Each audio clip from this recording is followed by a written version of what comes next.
for a while inside the company, getting to 1 billion people was this big rallying cry, right? And when we actually started getting closer to it, it became pretty apparent that it's not. No one wakes up in the morning saying, "Okay, I want to get 1/7 of the people in the world to do something." Now the focus for us is actually kind of retooling, and you're going to see us retooling the company in a lot of ways to go take on a lot of harder problems that fulfill this mission. So, for example, connecting the next 5 billion people. It's going to be really hard because a lot of them don't have internet access. We want to play a role in helping people build companies and create jobs and build the knowledge economy. So those are the big themes for us, and that's what we're going to try to do over the next 5 or 10 years. But that's kind of what I've tried to focus us on. So Twitter's going to go public. Now, you've gone through the whole thing. What's your advice to them as they consider this process? I actually think that it's made our company a lot stronger.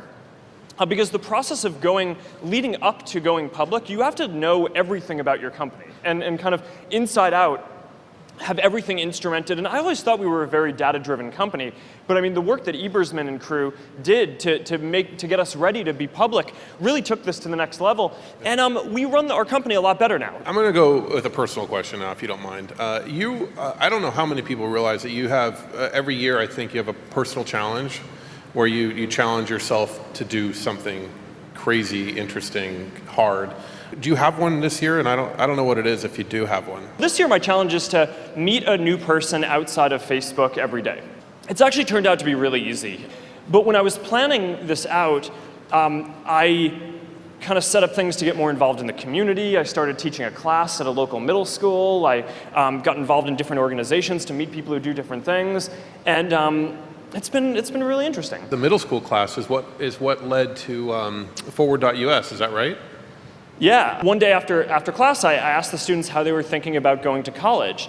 And one of the top students in the class raised his hand and said, I don't know if I'm going to be able to go to college because I'm undocumented. So I asked the other kids, I'm like, how many of you were born outside of the US? And a bunch of them put their hands up. And one of them said, I really hope our government does something about this. So I called a bunch of my friends who run companies, right? I mean, I called Drew Houston, and I called, Chamath and Kohler, who had been at Facebook, and Ron Conway, sitting right there. And yeah. I've never really been prouder of my peers in the community for coming together to work on an important issue like that. Who do you think should be the next CEO of Microsoft?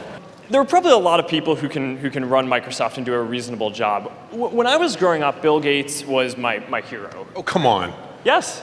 He's like Darth Vader. He's not Luke Skywalker. No. He's the bad guy. No, he is not.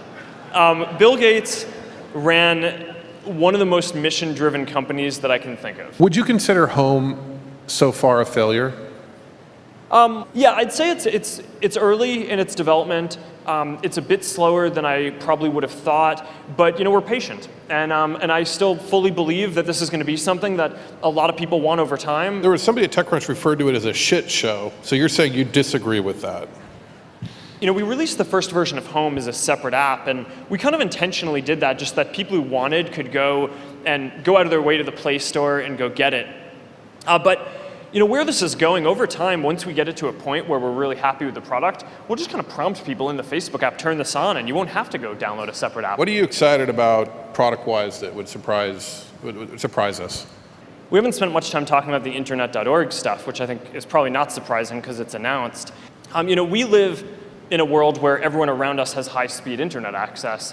So it's kind of unfathomable for us to think that only about 1/3 of the people in the world have access to the internet. Then you think, okay, well, the internet is really the backbone of the modern knowledge economy, and all the opportunities that we have and the ability to have a free society and tap into jobs and education and all this stuff. And there are 5 billion phones in the world, right? The vast majority are feature phones. There are about 1.5 billion smartphones. And the common lore is smartphones are getting cheaper and cheaper. So as they get cheaper, one day all 5 billion of those feature phones are going to be smartphones. The expensive part of ownership of a phone is actually not the phone, it's the data, right? If you have an iPhone for 2 years, it costs about $2,000 to own an iPhone for 2 years. $500 or $600 of that is the phone, right? $1,500 is the data, right? So unless the data price comes down, we're never going to be at a point where the vast majority of the world will be able to be on the internet. And that's what we're trying to focus on and trying to work with other companies to enable by making the infrastructure to provide the internet cheaper, making it so that the biggest and most frequently used apps just consume less data, so that way they're cheaper to use and they require less data. That's probably not much of a surprise. You intend to make this happen, don't you? You intend to put the rest of the world online, don't you? I mean, this is why we are here. Yeah. Right. I mean, your first question was what has changed, and my answer was, all the tactics change all the time, but mission doesn't change. That's who we are. We are on this earth to connect everyone and help people share more of what they want, and we will do this.